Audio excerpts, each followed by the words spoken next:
For the May 2020 Windows 10 update, some people are receiving a message that says that their computer is not ready for this update. I gotta throw the flag on this one. Personal foul, stupid marketing babble, this side. This is Woody Huffines. I own the Nerds to Go in McKinney and Frisco, Texas, and this is Tech for the Untechnical. When Microsoft comes out with an update and says that your computer is not ready, that's just marketing speak for their update isn't ready. If their update won't work on your computer, the problem is not your computer, the problem is their update. Now, I will say this, they're rolling it out slowly because the May features update is optional and they're not pushing it out and causing problems for people. If you want it, you can go look to see if you get it. If you go to the settings menu and then updates and security and see if a Windows update is available, then it might tell you that your computer's not ready. I'm saying their update's not ready. Now, there are a couple of things that are keeping it from coming out. The first is if you have a third-party antivirus. Some of the third-party antiviruses, this update doesn't work with those antiviruses, which from my estimation might be a good thing. If I've got an antivirus I'm happy with, don't mess it up with your update. The other issue is if it's an older computer especially, you might have some driver incompatibilities. And remember, driver is a little piece of software that allows the hardware to talk to the software. So if the operating system can talk to the network card or the sound card or the display adapter.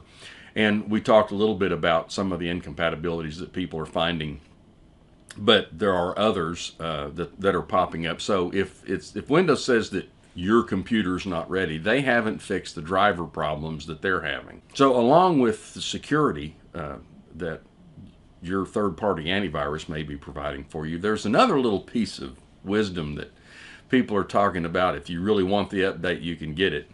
There's another little feature in Windows. It's called memory integrity, and what it does, it's called core isolation.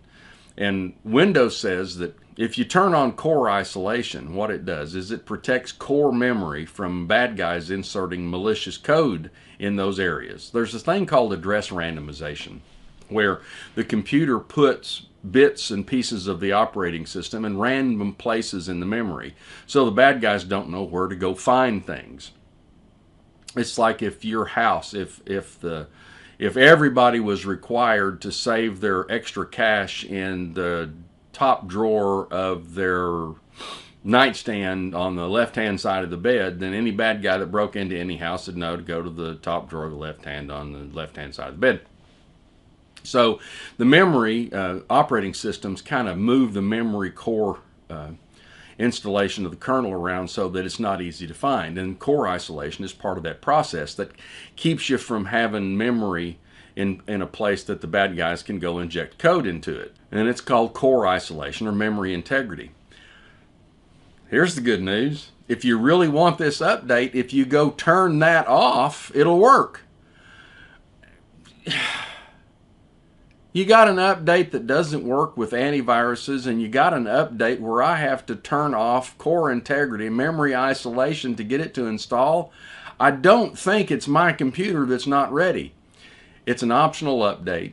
If you've got a computer, the computer's working fine, keep going with it. It's not your computer that's not ready. It's their software that's not ready. So take your time, hold off on it, don't install this until it offers it to you and you've backed up your data and you're pretty sure that you really want it. At least Microsoft didn't force anything out this time and causing problems just because they're trying to help you. But don't let them help you until you're ready for help. I'm Woody Huffines. I own the Nerds to Go in McKinney and Frisco, Texas. This is Tech for the Untechnical.